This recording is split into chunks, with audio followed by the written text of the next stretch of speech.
Idiots FM, powered by Hamasah Ashabab and sponsored by Color Lab Enterprise. Bismillahirrahmanirrahim. Assalamualaikum warahmatullahi wabarakatuh. Bertemu kita kembali di Tweedy FM. Bukan sekadar sembang kencang, tapi lebih kencang yang akan menemani anda setiap Ahad jam 8 pagi. Jadi kita sambunglah minggu lepas terus, okey?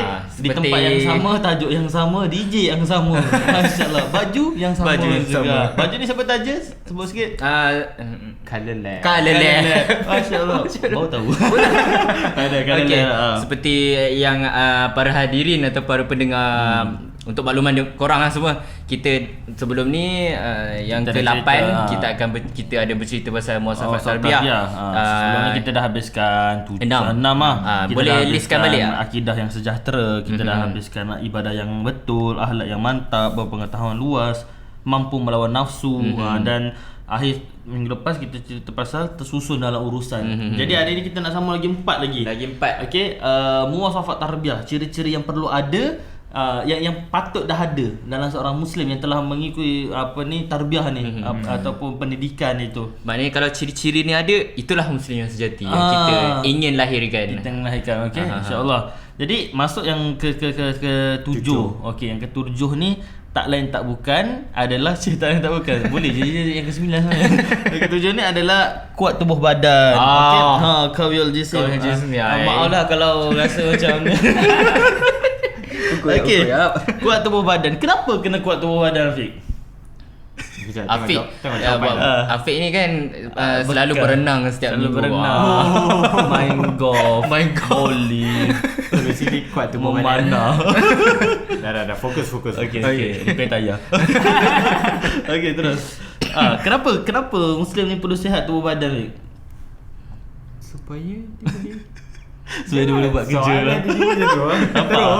Mana boleh kerja senang macam ni. Okey, buat tubuh badan,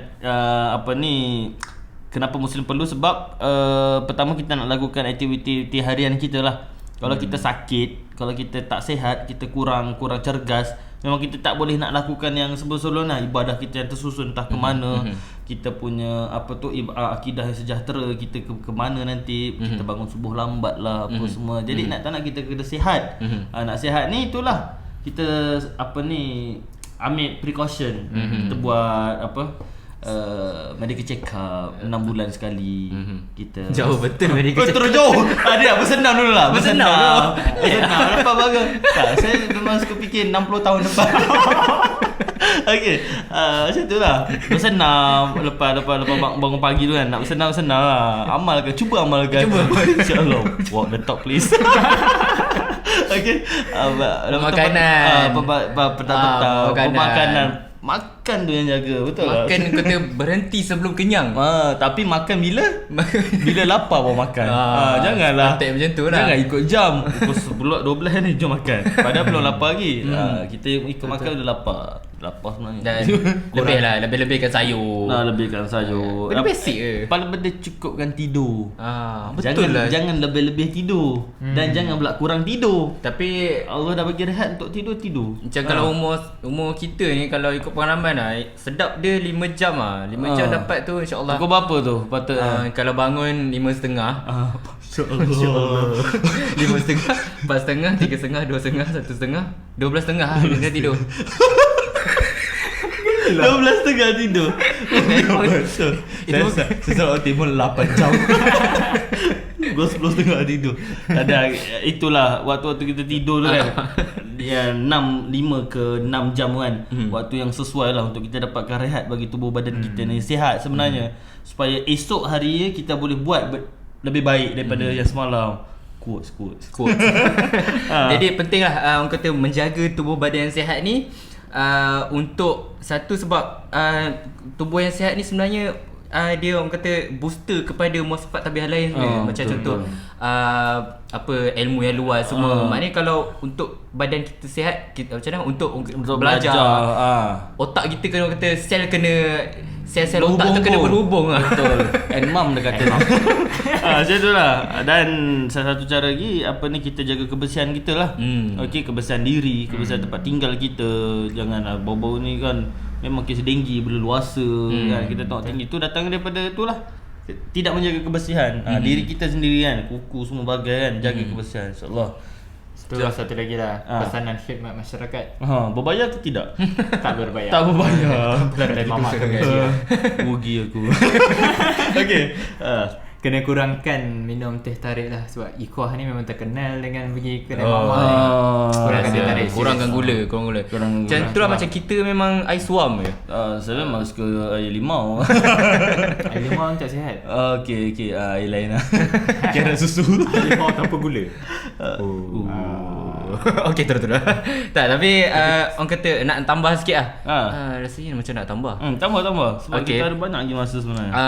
Perlu diingatkan lah untuk kita selaku kata da'i kan. Dakwah ni memang nak tak nak kita kena, tubuh badan kita sepatutnya lah. Sepatutnya. Memang kena sihat lah. Kena sihat dan kena kuat tau. Tak nak lah macam lemah, lembek. lembek. Apa ni, sikit-sikit minta tolong, angkat beg lah, kat OT lah. Betul lah.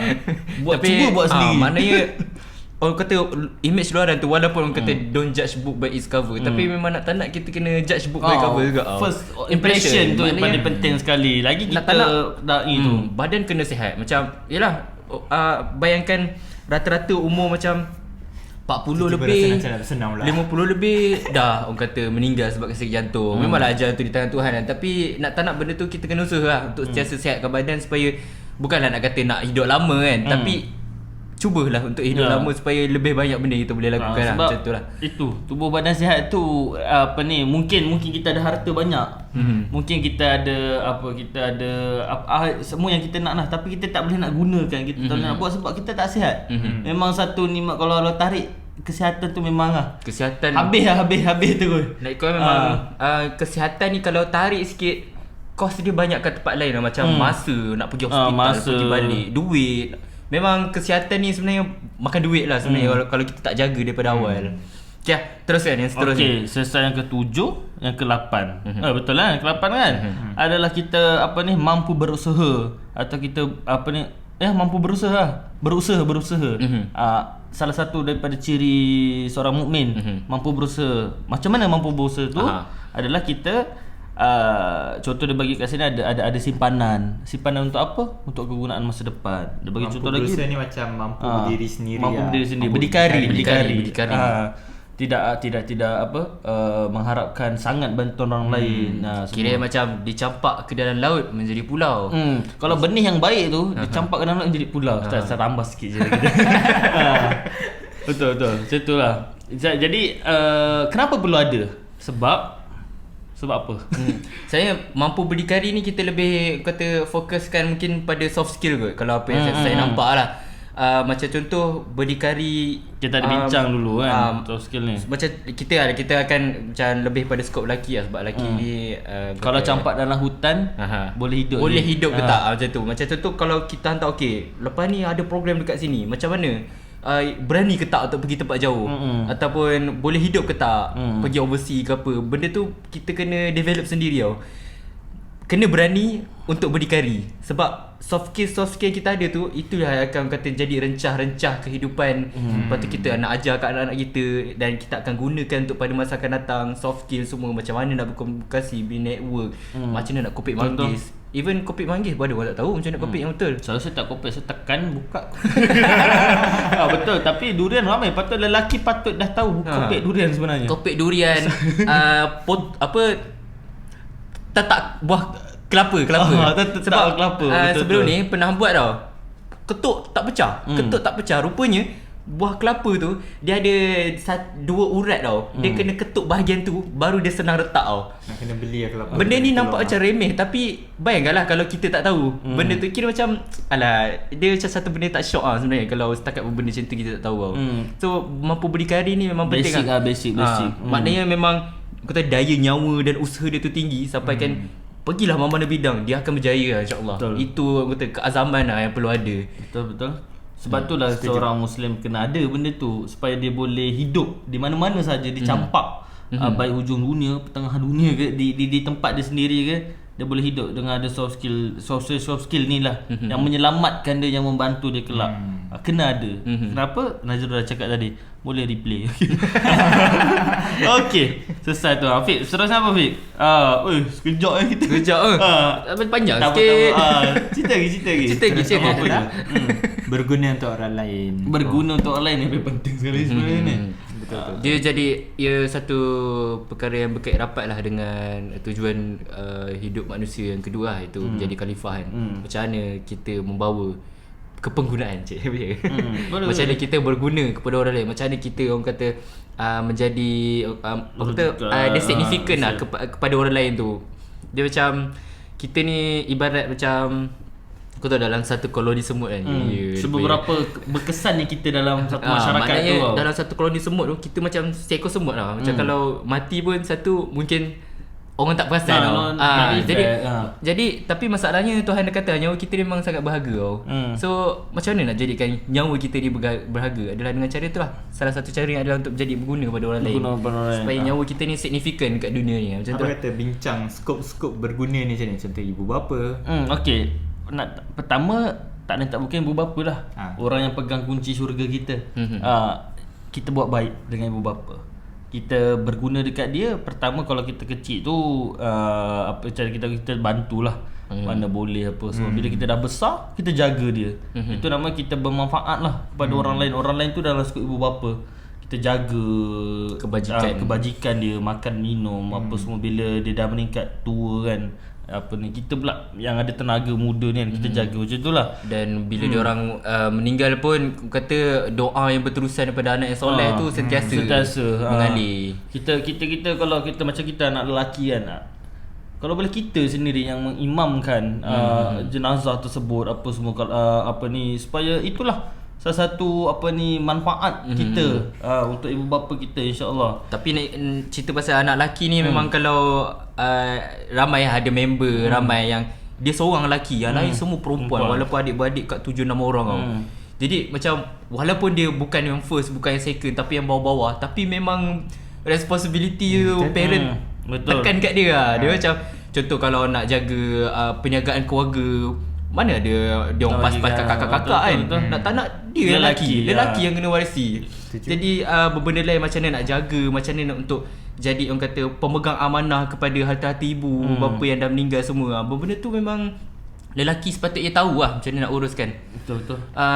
Nak cerita sikit lah sebab apa kata arwah atuk saya kan, bila dia meninggal, dia kata meninggalkan harta lah, tanah, duit semua. Jadi apa adalah tugas orang lelaki dan adik-beradik abah saya untuk menguruskan harta tu dengan baik lah, jadi pemegang amanah. Benda ni memang satu benda yang sebenarnya complicated tau. So antara orang kata nasihat dari saya lah, antara tips kan, nasihat dari saya, sebelum kita mati tu pastikan kita uruskan macam mana pembahagian harta tu kita dah kena settle awal-awal lah, walaupun mati. Walaupun kita belum mati lagi, mungkin kata apa ni, tanah kubur atuk masih merah lagi, korang nak bincang pasal harta kan. Tapi itulah realitinya. Memang Nabi sendiri dah kata orang kata pengurusan harta tu memang perlu diutamakan tau. Penting lah, sebab kata apa, ilmu yang faraid antara ilmu yang ditarik dahulu. Sebab ada satu hadis dasar saya waktu saya belajar dia dulu, jangan kamu tidur selagi kalau bawah bantal kamu tak ada wasiat. At least kita kena buat wasiat tu lah, sebab untuk memudahkan urusan seterusnya. Itu dari ibu bapa lah. Kedua, kita apa ni, penuhi hak orang lain, kita bantu orang lain. Contoh sahabat kita. Contoh apa? Ni Nazirul kepada Farizwan. Contoh. Selalunya saya kepada Nazirul lah. Macam tu lah. Banyak lah, macam Nazirul dia akan bawa saya pergi mana-mana. Macam tu. Macam Nazirul selalu tolong Afiq. Wah, betul lah kereta dia, masya-Allah. Dia berguna, bermanfaat pada orang lain. Macam apa yang kita buat ni, insya-Allah jadi satu manfaat untuk orang kat luar sana belajar sesuatu, mendengar apa semua benda ni kan. Macam itu kan memang hubungan kita dengan rakan ni memang kena jaga betul-betul lah sebab Ukur yang penting. Dengar ramai nak abadan. tang-tang. Sebab apa? Aku kata nak tak nak macam contoh kalau kita urusan nak jaga rumah ataupun nak minta tolong apa nak tak kita refer jiran, kita rakan, kita bukan ibu bapa kita kan. Nak tak nak memang sepanjang proses kita akan sampai satu masa kita hidup lebih lama dengan rakan berbanding dengan ibu bapa kita. Walaupun bukanlah nak tinggal-tinggalkan kan, tapi realitinya macam tu. Jadi memang hidup kita di dunia ni adalah bukan untuk berseorangan. Berseorangan betul. Contoh kalau kita kat asrama tu lah, kat asrama kita berjauhan dengan ibu bapa kan. Memang tak lain tak bukan kawan kita lah, orang yang paling dekat dengan kita sebenarnya. So kalau yang macam kita nak minta tolong semua. Kalau kita tak jadi berguna untuk orang lain, macam mana kita nak expect orang tolong kita pula kan? Itulah benda. Sebab tu saya pernah berforum dengan siapa Al-Farad Band. Dia bercerita Muslim ni dia tak boleh jadi aktif. Dia tak boleh jadi pasif. Dia kena jadi progresif kata saya. Progresif ni maksudnya dia progresif ke proaktif macam itulah. Dia tak aktif dan dia tak pasif tapi dia di antara keduanya. Dia lebih baik sebenarnya. Maksudnya itulah dia bermanfaat. Kalau ada apa-apa isu atau ada apa-apa orang perlukan bantuan, dia dulu datang. Dia dulu yang menawarkan bantuan. Bukannya dia diam. Diam tu pasif lah. Aktif ni pula over pula. Tak, ni progresif dia di antara kedua-duanya. Macam itulah. Quote of the day. Masya-Allah. Ada apa? Tulis sikit. Lepas tu kat sini dia tulis apa ni? Multi skill. Sedia terima dan memberi kritikan. Ini paling penting sebenarnya. Dan kita nasihat orang apa semua kan, tapi sebab ego yang tinggi dalam diri kita, orang nasihat kita nak dengar. Apa benda kau pun ni macam ni. Banyak terjadi. Saya ada baca satu quote hari ni. Sehari ni semua baca quote. Memang hebat. Saya ada baca daripada siapa ya, saya dah lupa nama dia. Tapi di Facebook lagi. Sekarang semua di Facebook. Dia kata kejatuhan seorang dai itu adalah apabila dia mula takjub ke atas diri dia. Dia mula bangga kepada diri dia. Macam mana baca juga. Jadi penting lah. Kau yang tulis. Macam tu lah. Penting lah untuk kita sentiasa berlapang dada. Berlapang dada. Jangan kita ego, jangan kita boleh nasihat orang dan kita perlu terbuka untuk terima nasihat orang lain sebenarnya. Itulah, jadi itu pun salah satu manfaat kepada orang lain, berguna ke orang lain apabila kita terima nasihat. Apa lagi Fik? Bergaul dengan semua masyarakat. Skop kerja lah. Contoh kalau kita buat apa-apa saja pun kerja, kita perlu pilih benda yang bermanfaat lah. Sebagai contoh, kami lah insyaAllah tu ideas ni moga-moga bermanfaat lah untuk orang lain kan. So kalau tak dia jadi macam shot sendiri lah. Sekadar Kita memang shot sendiri.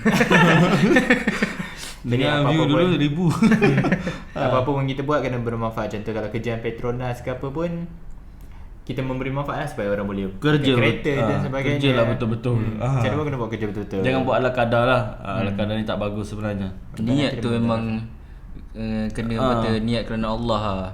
Macam tu even orang buat jalan kan. Orang buat jalan ni memang kalau dia buat betul-betul niat kerana Allah kan, dia buat jalan memang orang sentiasa guna tau. Itu memang jadi pasif pahala tau untuk dia. Betul-betul. Itulah majariah sebenarnya.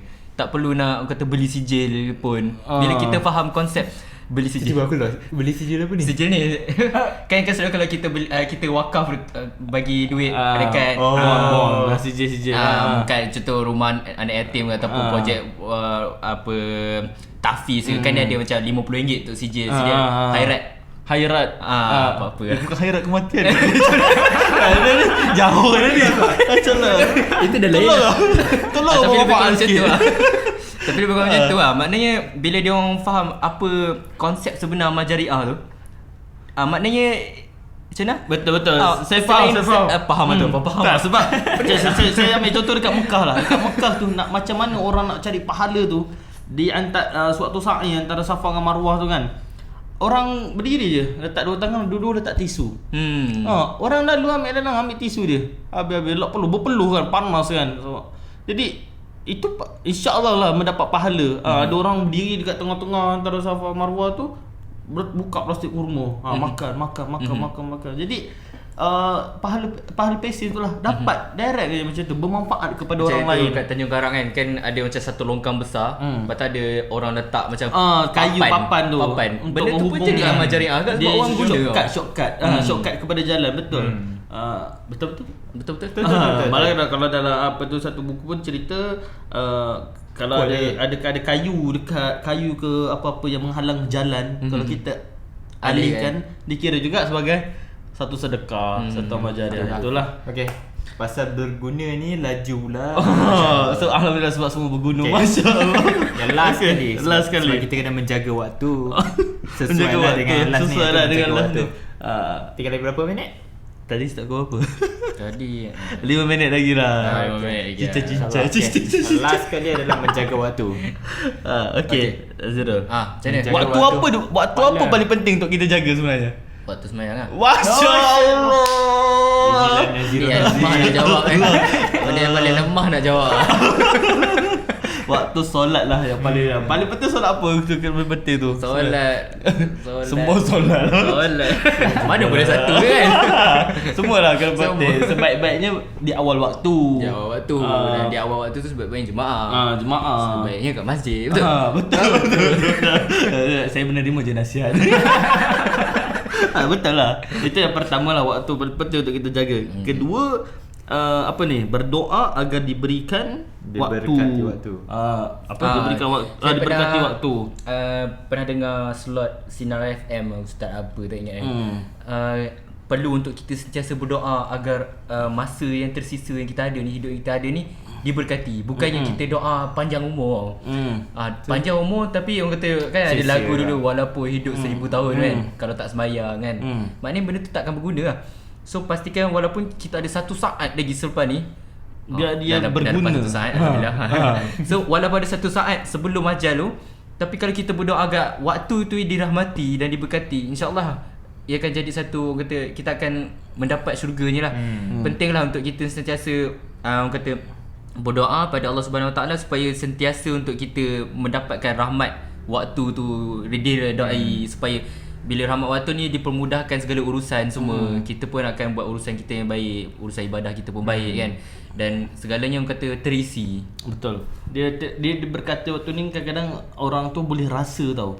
Dia tidak, kita semua dibahagi 24 jam. Ada yang menggunakannya dengan penuh manfaat, ada yang tersia-sia 24 jam. Ada salah satu dia tak lain tak bukan nak dapat keberkatan waktu tu kan. Memang balik pada yang pertama tu, dia menjaga solat. Kita boleh rasa kalau kita solat awal tu, kita awal waktu bila azan kita solat kan, lepas tu kita ada banyak masa untuk kita buat banyak benda.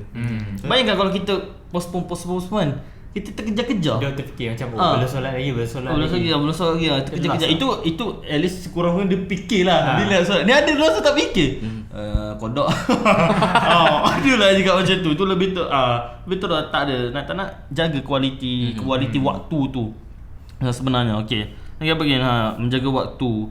Tak lewat pergi kelas, aktiviti apa semua. Isi waktu dengan ingat Allah. Jadi macam ni Afiq ada ni tak? Yang kata cerang sikit apa ni wal asdi waktu yang terisi tu macam mana? Maknanya instead of kalau contact pelajar, dan instead of asyik nak study baca buku je, apa yang dia kena buat ke side Tapi kalau ikutkan, kalau kita tengok Syekh Yusuf Qaradawi, dia akan berada dalam library dia untuk menelaah selama 8 jam sehari. So in a way Syekh Yusuf Qaradawi dia ada banyak kerja, tapi dia tetap ada 8 jam untuk belajar. So sepatutnya lah kita tak ada alasan untuk tak belajar. Even kita pun, kita bertiga ni, Farizan dah masuk U. Masya Allah, jangan sini. Kita berdua lah. Kita berdua. Sebab ni dia lah walaupun Two Idiots akhirnya nampak lah. Akhirnya dah jelas episod ke-9 kantoi juga sampai Two Idiots. So, insya-Allah Najira akan menyambung pelajaran ke Masya Singapura. Afiq, masya-Allah lebih jauh lah. Lebih jauh lah. So tu untuk Idiots, Madagaskar. Untuk Idiots. So sangatlah penting untuk kita apa panggil ini, apa kita kata, bahawa kalau ada satu tu kata bahawa kalau tu satu tanda Allah murka dengan kita adalah bila Allah membuatkan kita sibuk dengan perkara-perkara yang tak bermanfaat lah. Betul. So bila kita menjaga hubungan kita dengan Allah, insya-Allah masa tu dia akan terjaga. Sebab tu apa pun start dengan hubungan kepada Allah, dan semua ni insya-Allah akan settle lah. Kan antara kata ciri-ciri juga seorang mukmin tu perlu tahu perlu mengelakkan benda yang tidak bermanfaat kan. So kalau 24 jam tu dia isinya benda yang bermanfaat dan berbalik kepada muasafat tabiat lain, macam contoh dia gunakan masa-masa dia tu untuk menambah ilmu ataupun untuk menyihatkan tubuh badan kan, dan untuk menjadi berguna pada orang lain. Benda tu akan terisi sebenarnya. Bila hidup kita terisi kan, waktu itu terisi yang benda yang best, kita akan rasa best tau sebenarnya. Memang betul. Macam bayangkan umur kita dah 21 tahun, tiba-tiba kita rasa umur dah 21 tahun tapi macam apa je kita tak ada dah buat benda kan. Itu benda yang kita kena keep wondering lah. Benda-benda yang kita kena fikir, apa kita nak buat lepas ni, apa kita nak buat lepas ni kan. Jadi sebenarnya satu benda seronok dia bukan satu beban tau. Kalau kita menggunakan waktu dengan betul tu lah sebenarnya. Even kalau susah pun dia terasa macam best. Walaupun betul. mungkin kepada mungkin rakan-rakan kita atau adik-adik kita kat UN, kita tahu ada seorang tu dengan sibuk dengan kelasnya, sibuk dengan PPP-nya, sibuk yang kelabnya.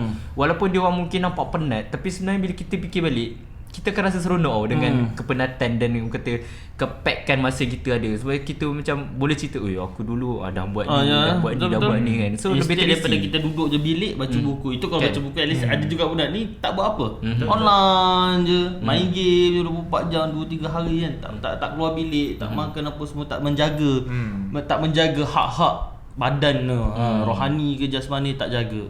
Jadi tak boleh jugalah sebenarnya tu. Jadi memang menjaga waktu ada yang terakhir dalam muasafat tarbiyah.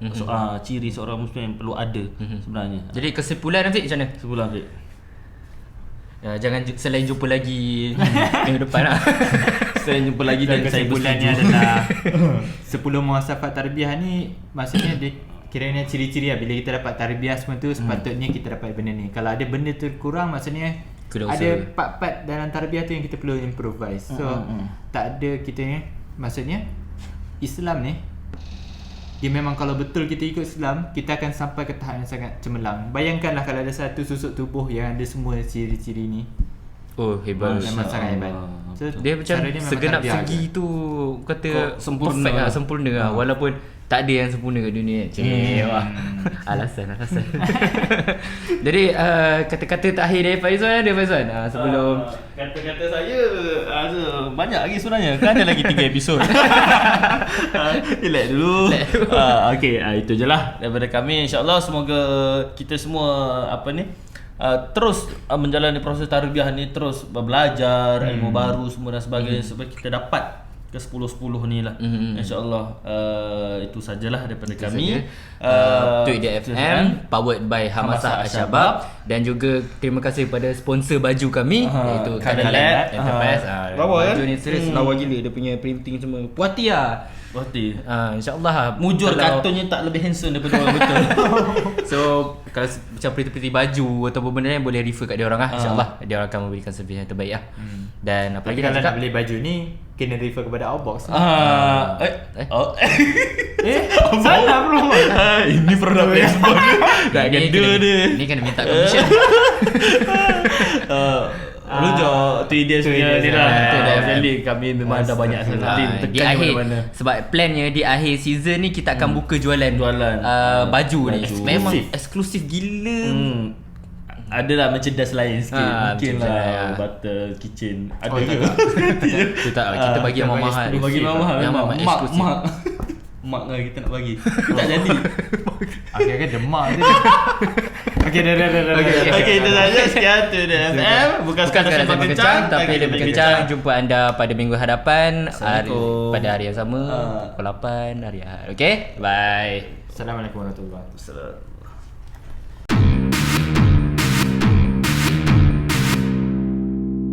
Two Idiots FM powered by Hamasah Ashabab and sponsored by Kadalat Enterprise.